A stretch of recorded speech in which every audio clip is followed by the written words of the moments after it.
Pour commencer, je suis à moitié éthiopienne et j'ai de la famille qui vit là-bas. J'ai un jeune frère autiste. Nous rendons parfois visite à notre famille en Éthiopie. Nous n'avons pas vraiment de mythes et de légendes là-bas et les gens ne croient qu'aux démons sataniques et non aux fantômes.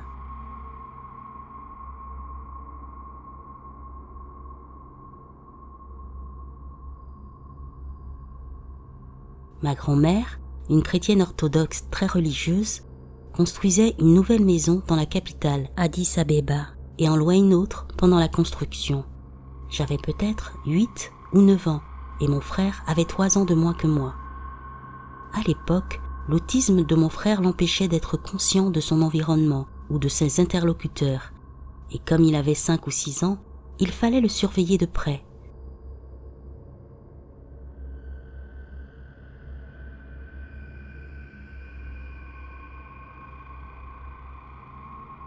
Maintenant, toute ma famille et moi, maman, papa et frère, prenons l'avion pour rendre visite à ma grand-mère. Nous arriverons chez elle et après quelques jours, je commence à voir des choses effrayantes dans ma chambre.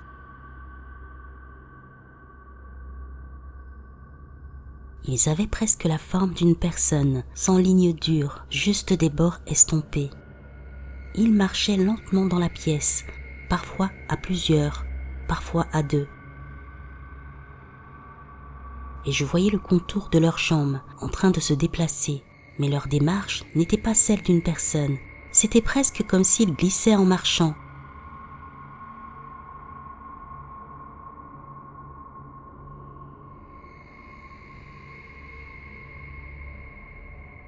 Ils ne me dérangeaient pas au début, j'avais peur, mais je les regardais un peu, puis je me cachais sous ma couverture.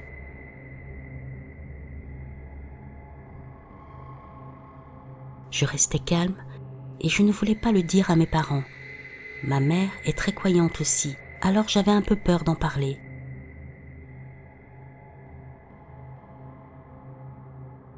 Après une semaine et demie ou 2 à les voir toutes les nuits, à un moment donné, je me suis retournée dans mon lit et l'une d'elles s'est étendue sur moi.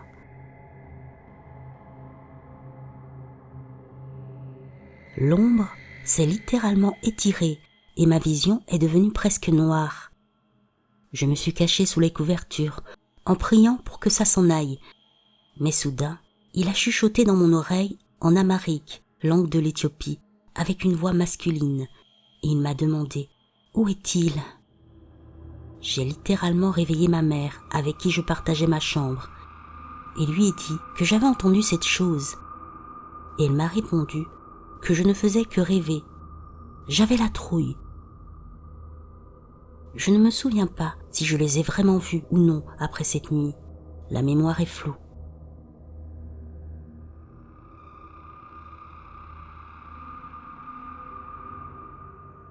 La chose suivante dont je me souviens s'est passée quelques jours plus tard. J'étais assise dans le salon en train de colorier et une question m'est venue à l'esprit. Où est mon frère ? Je n'arrêtais pas de penser. Où est-il ? Je devais le trouver. Je devais le chercher pour une raison quelconque.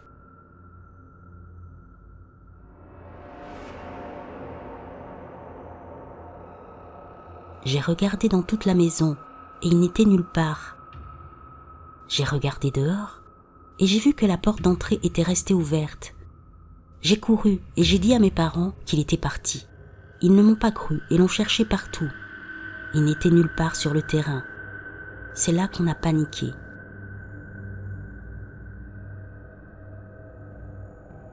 Le portier de notre grand-mère est sorti dans la rue et l'a trouvé à 3 kilomètres de là, en train de parler à un fermier anglais.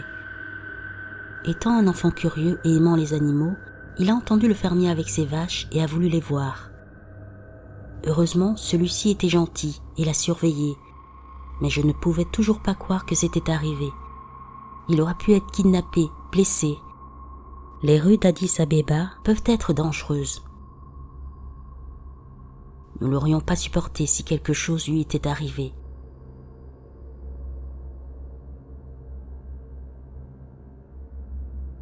Après ce jour-là, je n'ai plus jamais vu les ombres. Mon père a également eu des expériences paranormales quand il était jeune. Il a prédit la mort de mon lapin dans un rêve, jusqu'à l'endroit où il allait être enterré. Parfois, j'ai des pensées qui ne sont pas les miennes et qui se produisent juste après que je les ai pensées. La plupart des nuits, je fais aussi des rêves fantastiques, incroyablement vivants, où je me sens incroyablement présente et vivante. Mais je rêve toujours à la troisième personne, comme dans un film. Je pense que j'ai une sorte de connexion avec l'autre monde ou je ne sais quoi.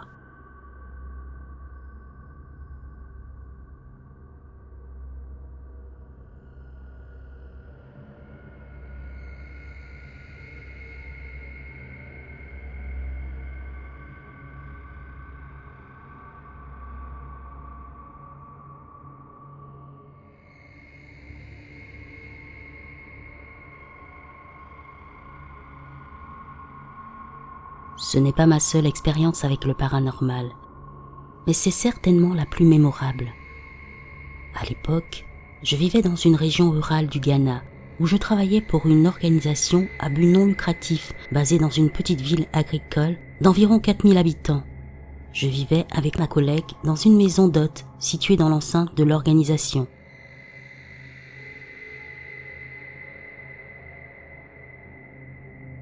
Cette ville, comme de nombreuses communautés rurales d'Afrique de l'Ouest, abritait un nombre important de personnes qui pratiquaient le juju. Pour ceux d'entre vous qui ne connaissent pas ce terme, c'est une forme traditionnelle de sorcellerie ouest-africaine. Pendant l'année où j'ai vécu là-bas, il m'arrivait souvent de me réveiller au milieu de la nuit au son d'une assemblée locale, quelque part dans les bois. Ils battaient des tambours et chantaient. Ils pratiquaient leurs rituels et jetaient des sorts comme les habitants me l'avaient expliqué.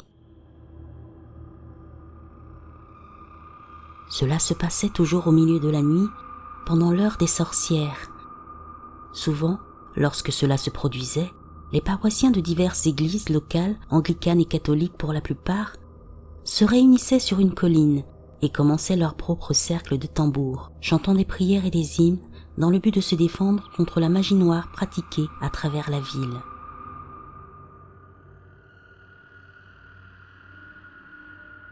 Aussi souvent que cette bataille spirituelle s'est produite pendant mon séjour là-bas, je ne m'y suis jamais habituée.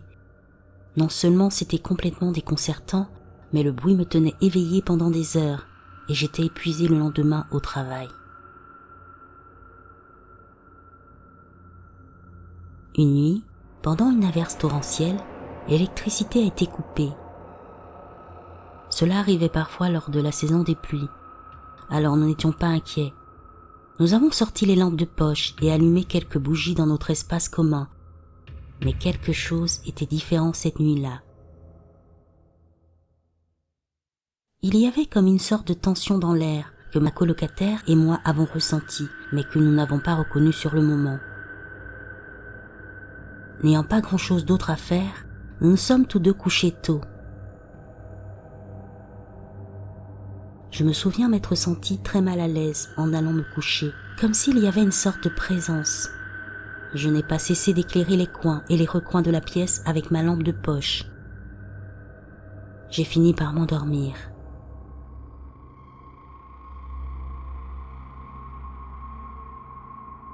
Puis je me suis réveillée en entendant le faible son des tambours au loin. Je me suis levée pour aller aux latrines et en marchant dehors, j'ai pu entendre le son étouffé de chants. Bien que je l'ai déjà entendu des dizaines de fois, ça m'a donné un frisson dans le dos. Après être allée aux toilettes, je suis retournée me coucher en faisant de mon mieux pour ignorer les sons émanant des bois.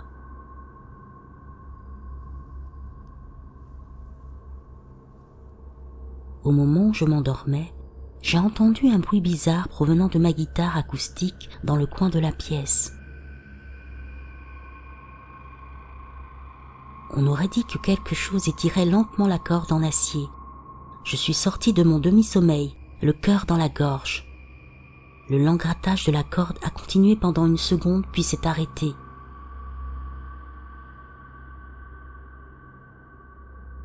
La La guitare a grincé dans l'obscurité, la corde semblant complètement tendue, et brusquement, la corde a claqué contre le manche de la guitare, résonnant dans toute la maison. On aurait dit que la corde s'était cassée. J'étais terrifiée. Je ne pouvais pas me résoudre à bouger, ni même à braquer ma lampe de poche vers le coin pour voir ce qui avait pu frapper la corde.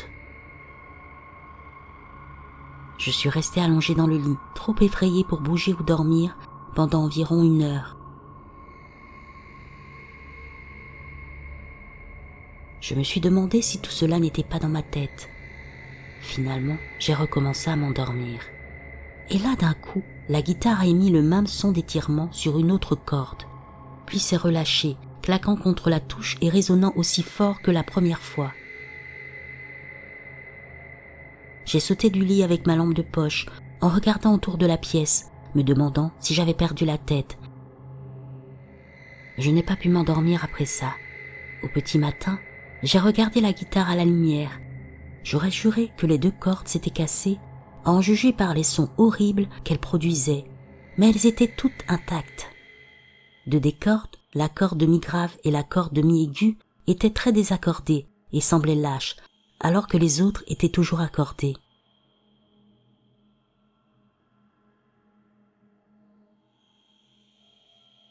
Au petit déjeuner, j'ai demandé à ma colocataire si elle l'avait entendu, et c'était le cas. Elle avait entendu la première note avant de s'endormir, et la seconde l'avait réveillée.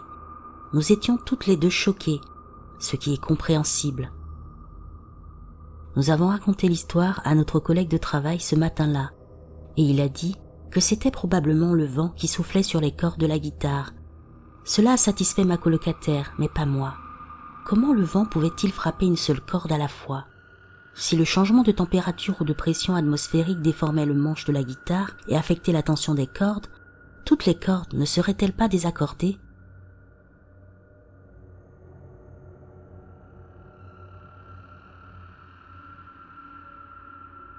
À ce jour, je n'ai aucune explication sur la façon dont ma guitare a résonné toute seule au milieu de la nuit. Et je n'oublierai jamais ce son.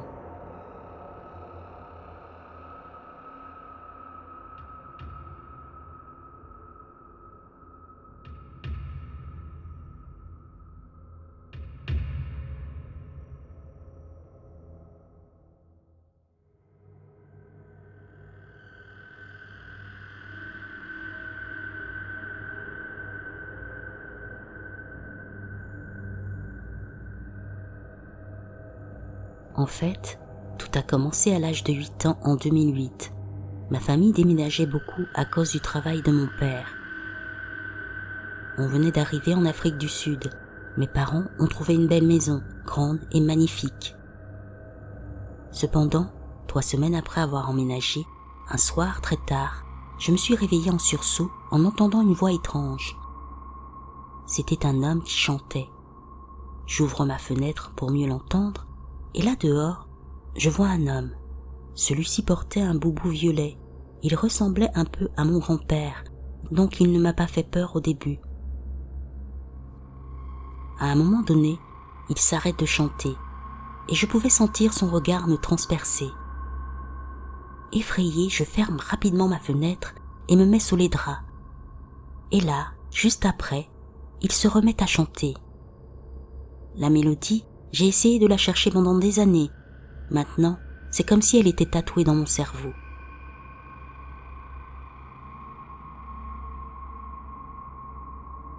Nous sommes 7 ans plus tard, en 2015. Je suis dehors à 1 heure du matin dans ma ville. Je me promène et j'apprécie le silence de la nuit.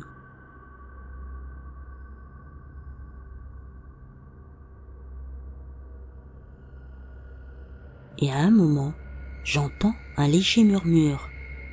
Au début, je pensais que c'était le vent.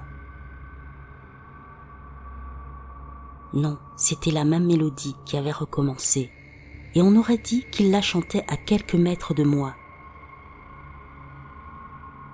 Sauf que j'étais sur une route avec d'un côté une rivière et de l'autre un espace vide, juste de la terre et un peu d'herbe sur environ 1 acre.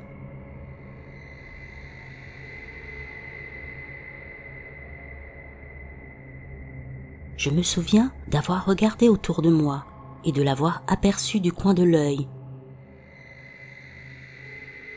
Je panique et lui crie d'arrêter. Il continue. Je commence à courir jusqu'à ma maison, qui se trouve à environ 2 kilomètres.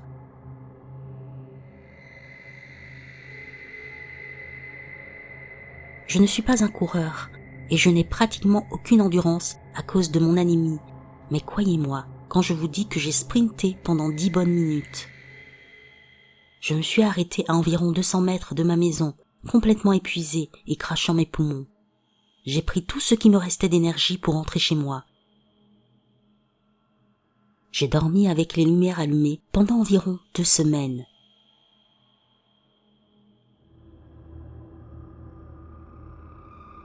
Aujourd'hui, j'ai 19 ans et j'avais un peu oublié tout ça jusqu'à il y a 3 semaines. Il était à peu près 20 heures. Je suis sortie pour acheter des cigarettes et en rentrant chez moi, je suis passée par un parc. Et voilà que j'entends cet homme chanter à nouveau. Cette fois, je me dis que j'ai dû avoir des hallucinations ou quelque chose comme ça. Mais là, je garde mon sang-froid et je l'enregistre sur mon téléphone. Puis j'essaie quelque chose. Je prends mes écouteurs et les mets sans musique. Je peux toujours l'entendre chanter, mais de manière étouffée. Je n'ai donc pas un son dans ma tête. Je les enlève et rentre chez moi, en vérifiant derrière moi de temps en temps.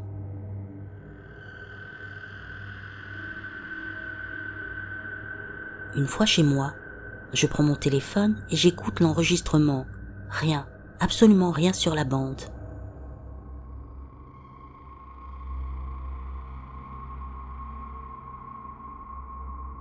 En soi, il ne me fait pas peur, car il me rappelle vraiment quelqu'un, comme du côté de ma mère. Cependant, c'est juste tellement surprenant à chaque fois, et cette satanée mélodie, je me surprends à la chanter parfois. Je n'ai jamais parlé à personne de cette histoire, à part quelques amis, et je ne pense pas en parler à mes parents avant d'avoir des preuves concrètes. Je sais que cela se reproduira un jour ou l'autre, mais la prochaine fois, je veux être prêt.